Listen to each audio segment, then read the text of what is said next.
Our college football pregame crew is hitting the road this weekend as #1 Ohio State travels to take on Wisconsin Saturday 3:30 Eastern. The top team in the country made quick work of Illinois last time they were out on the field. It was, though, the first time the Buckeyes allowed double digits all season. So you're saying there's a chance. Not with Julian Sayin behind center. The freshman quarterback hoping to lead Ohio State to its 10th straight win over the Badgers. So for more on the matchup, let's get you set for the action as we welcome in our college football sports analyst, or CBS Sports college football analyst, Brian Jones, to discuss. Brian, we're starting with those defending champs. Ohio State has not missed a step yet. I don't get the sense that they will this week against Wisconsin. But either way, what has impressed you most about this run for the Buckeyes in 25?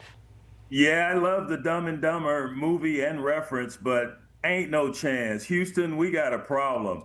And it's all over that football team there in Madison. I love me some Luke Fickell. We were teammates with the New Orleans Saints, so that's my homeboy. But he's got a mess on his hands, and I'm hoping he can clean it up. And for entertainment purposes, this weekend. But I do not foresee that occurring. Offensively, they can't keep a quarterback healthy. The ones that are playing can't seem to hit the right colored jersey. They can't block for the running game. Defensively, the linebackers are soft as Charmin, so it is a mess. 37-0, of course, last week versus Iowa. And Haley, we're supposed to try to sell our product. It is difficult to sell this one. I'm sorry. But on the other side, Ohio State, they're clicking on all cylinders. You mentioned they gave up some points last week, the most on the season, because they went up against a stellar quarterback in Luke Altmaier. And so Illinois was trying to protect its backyard, of course, going up against that juggernaut of a defense that Matt Patricia feels and that offense that is just clicking like crazy. Julian Sayin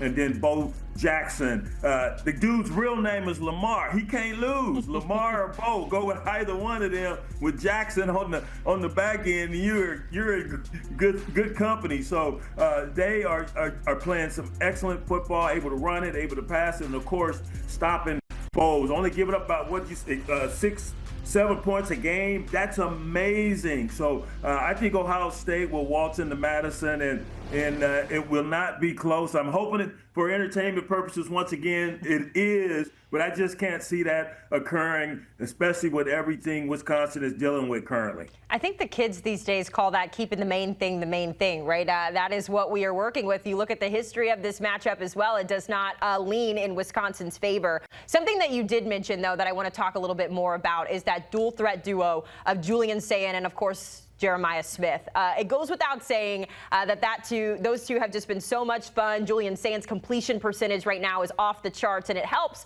when you're throwing to a guy like Jeremiah Smith. Talk to me about why they have been able to be so successful, especially with both of them. You know, you've got Julian Sayin coming in from Alabama. There were some questions about him. You've got Jeremiah Smith going into his sophomore year, that sophomore slump. Why have they been able to quiet that noise? Sophomore slump, that is, be damned. Nothing is going to stop Jeremiah Smith. He's a man amongst boys, as my colleague Aaron Taylor has stated, and I've stated. This guy's NFL ready right now. All he's doing is running his checkup.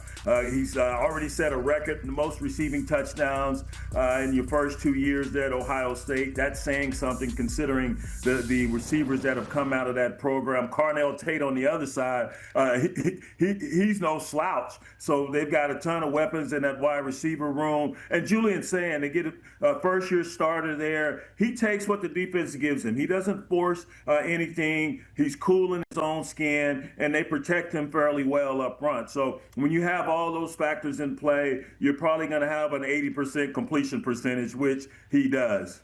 Yeah, and looking at the numbers, he's trying to reset the program record that was set by Will Howard a few seasons ago. He threw at 73% completion, and you mentioned it. Sayin sitting at nearly 78.5. So things are working well. And thank you for bringing up Tate, by the way. I don't want him to be a slouch. That offense is a lot of fun for the Buckeyes. So you talked a little bit about the challenges for Luke Fickell. It has just been not great for him as he's taken over this program. And I remember a time when he was at Cincinnati and everyone was talking about all the good that he could do.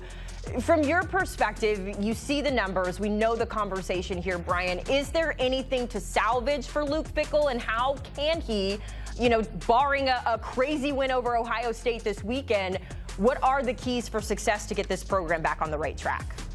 Well, when a program is reeling, such as Wisconsin, now there are a few things you look to identify. One is whether or not the team is still fighting hard for their coach, and it seems as though they're still playing and fighting hard.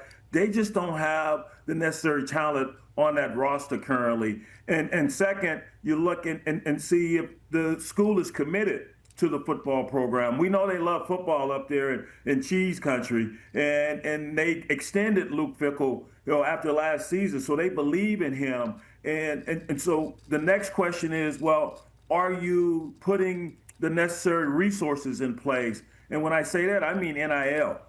Does he have the necessary coffers to go out and bring the talent that is needed to elevate that program? And knowing Luke, he likes to go down to Florida and pluck a lot of that talent that's there in West Palm Beach. And, that's fertile recruiting ground for a whole bunch of programs.